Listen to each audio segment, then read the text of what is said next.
Friends, இன்றைக்கி நம்ம செய்ய போகிற ரெசிபி என்னென்னு பார்த்தீங்கன்னா வெள்ளைச்சோள குழிப்பணிகாரம் தான். ரொம்ப ஹெல்த்தியான ரெசிபி, சிறுதானியத்தில் செய்கிறது.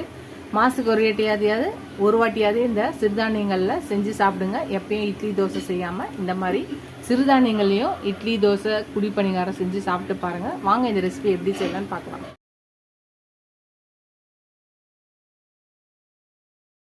ஃப்ரெண்ட்ஸ், இன்றைக்கி நம்ம வெள்ளை சோள குழிப்பணிகாரம் செய்ய போகிறோம்.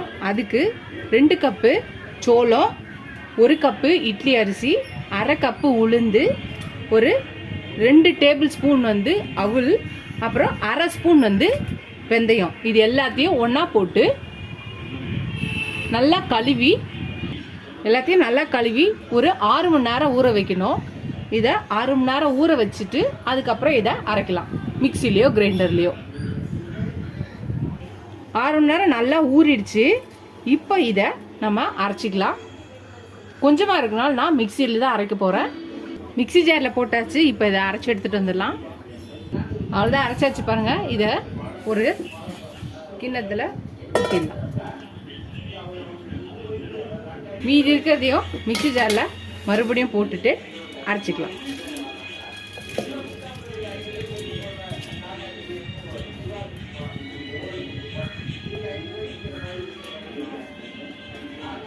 இதே அரைச்சி எடுத்துக்கலாம். அவ்வளோதான், அரைச்சாச்சு. இதே நம்ம இதில் ஊற்றிடலாம். இப்போ இதுக்கு தேவையான அளவு உப்பு போட்டு நல்லா கரைச்சி எடுத்துக்கலாம். நீங்கள் இப்போ உப்பு போடனாலும் இதை ஒரு 5 மணி நேரம் புளிக்க வைக்கணும். அப்புறம் நீங்கள் இதை பணிகாரம் சுடும் போது நீங்கள் உப்பு போட்டுக்கலாம். நான் இப்போயே கலந்து வச்சிடுறேன். அவ்வளோதான், நம்ம மாவை நல்லா கரைச்சி வச்சாச்சு. ஒரு 5 மணி நேரம் புளிச்சா போதும். இந்த மாதிரி சிறுதானியங்கள்லாம் ஒரு 5 மணி நேரம் புளிச்சாலே நல்லா புளிச்சுக்கும். அதே மாதிரி இந்த மாவை 2 வேளைக்கு மட்டும் யூஸ் பண்ணுங்கள். அதுக்கு மேலே இருந்தால் ரொம்ப புளிப்பு வந்துடும், நல்லா இருக்காது.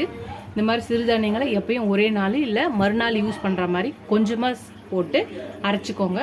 ரொம்ப ஹெல்த்தியானது. இந்த மாதிரி சிறுதானியங்களை அப்பப்போ கூட சேர்த்து செய்யும்போது பசங்களும் நம்மளும் சேர்ந்து உடம்புல சேர்த்துக்கிற மாதிரியே இருக்கும். அதை யாரும் மறக்காத மாதிரியும் இருக்கும். இதை ஒரு 6 மணி நேரம் புளிக்கட்டும். ஃப்ரெண்ட்ஸ், நம்மளோட சோள மாவு நல்லா புளிச்சிச்சு பாருங்கள். இப்போ இதுக்கு ஒரு தாளிப்பு கொடுத்துக்கலாம். 2 ஸ்பூன் எண்ணெய் ஊற்றிக்கலாம். கடுகு 1 ஸ்பூன் போட்டுக்கலாம். கடுகு வெடிக்க ஆரம்பிச்சிச்சு. இப்போ உளுந்து 1.5 ஸ்பூனு, கடலைப்பருப்பு 1.5 ஸ்பூனு, சீரகம் 1/2 ஸ்பூன், இதையும் போட்டுக்கலாம். நல்லா இதாகட்டும்.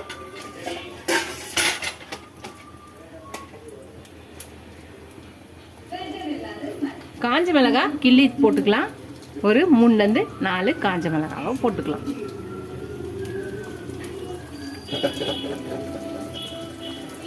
எல்லாம் வெடிச்சிருச்சு. இப்போ வெங்காயம் பொடியாக நறுக்குனதை போட்டுக்கலாம். பொடியாக துருவுன கேரட் 1 போட்டுக்கலாம். கொஞ்சம் கருவேப்பிலை போட்டுக்கலாம்.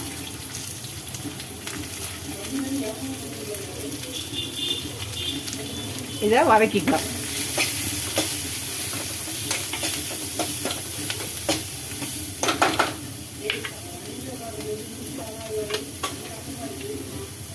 ஒரு 1/4 ஸ்பூன் மஞ்சள்தூள் போட்டுக்கலாம். இப்போ இதே சேர்த்து நல்லா வதக்கிக்கலாம். மஞ்சள்தூள் போடாது செய்யலாம், மஞ்சள்தூள் போட்டு செய்யலாம், நம்ம இஷ்டம்தான். அவ்வளோதான், ரொம்ப வதங்க தேவையில்ல. இதை எடுத்து மாவில் கொட்டிக்கலாம்.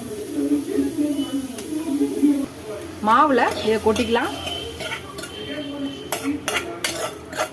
நம்ம அரைச்சி வச்ச சோள மாவில் நம்ம வதக்கி தாளித்து வச்சுருக்க இந்த எல்லாத்தையும் போட்டுக்கலாம். இப்போ இதை கலக்கிடலாம்.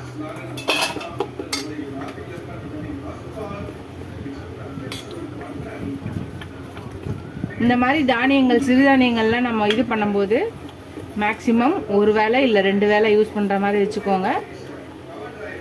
அதிகமாக வச்சா புளிப்பு ஏறிடும், நல்லா இருக்காது. நம்ம பணிகாரக்கல்லை வச்சாச்சு. பணிகாரக்கல்ல எல்லாத்துலேயும் எண்ணெய் ஊற்றிக்கலாம். முதல்ல நிறைய ஊற்ற வேண்டியதாக இருக்கும். அப்புறம் நீங்கள் ஊற்ற அந்த எண்ணெய் அதிலே ஸ்டோர் ஆகிருக்கும், அடியில் எண்ணெய் ஸ்டோர் ஆகிருக்கும்.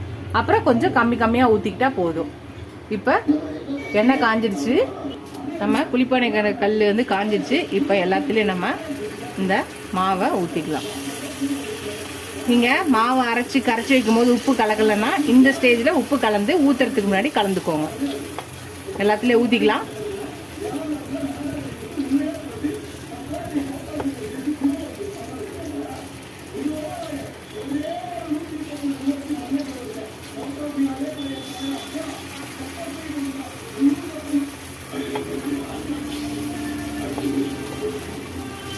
இந்த பக்கம் வெந்தோடனே திருப்பி போட்டுக்கலாம், வேகட்டும்.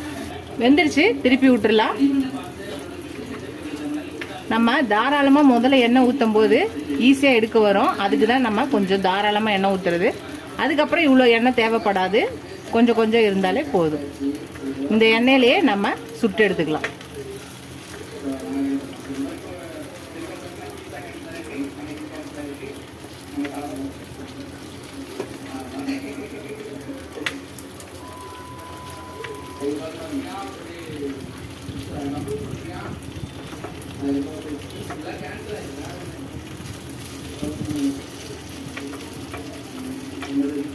இதுக்கு நல்ல காரசாரமான கார சட்னி இருந்தால் நல்லாயிருக்கும்.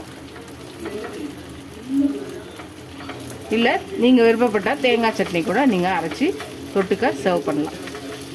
இந்த பக்கம் திருப்பி போட்டாச்சு, இந்த பக்கமும் நல்லா வேகட்டும். வெந்தோடனே எடுத்துடலாம். அவ்வளோதான், நம்மளோட சோள பனிகாரம் 2 பக்கம் வந்துருச்சு. எடுத்துடலாம், எடுத்து சர்வ் பண்ணிக்கலாம். எல்லாத்தையும் எடுத்தாச்சு. அடுத்த இதை ஊற்றிடலாம். ஃப்ரெண்ட்ஸ், அவ்வளோதான், நம்மளோட வெள்ளைச்சோள புளிப்பணிகாரம் ரொம்ப ஹெல்த்தியான ஒரு ரெசிபி ரெடி ஆயிடுச்சு. நீங்களும் இந்த வெள்ளைச்சோள புளிப்பணிகாரத்தை ட்ரை பண்ணி பாருங்கள். ட்ரை பண்ணி பார்த்துட்டு எப்படி இருக்குன்னு சொல்லுங்கள். மாதத்துக்கு ஒரு வாட்டியாவது இந்த மாதிரி சிறுதானியங்களில் ஏதாவது ஒரு இட்லி, தோசை, இல்லை பணிகாரம் இந்த மாதிரி ஏதாவது செஞ்சு சாப்பிடுங்க. நம்மளுக்கும் நம்ம பசங்களுக்கும் வருங்காலத்துக்கும் இது நல்ல ஹெல்த்தியானது. ட்ரை பண்ணி பார்த்து எப்படி இருக்குன்னு சொல்லுங்கள். இதுவரை சப்ஸ்கிரைப் பண்ண எல்லா ஃப்ரெண்ட்ஸ்க்கும் தேங்க்ஸ். சப்ஸ்கிரைப் பண்ணாதவங்களாம் சப்ஸ்கிரைப் பண்ணிட்டு பாருங்கள். இதோட அடுத்த ரெசிபியில் பார்க்கலாம். டாடா பாபா ஃப்ரெண்ட்ஸ்.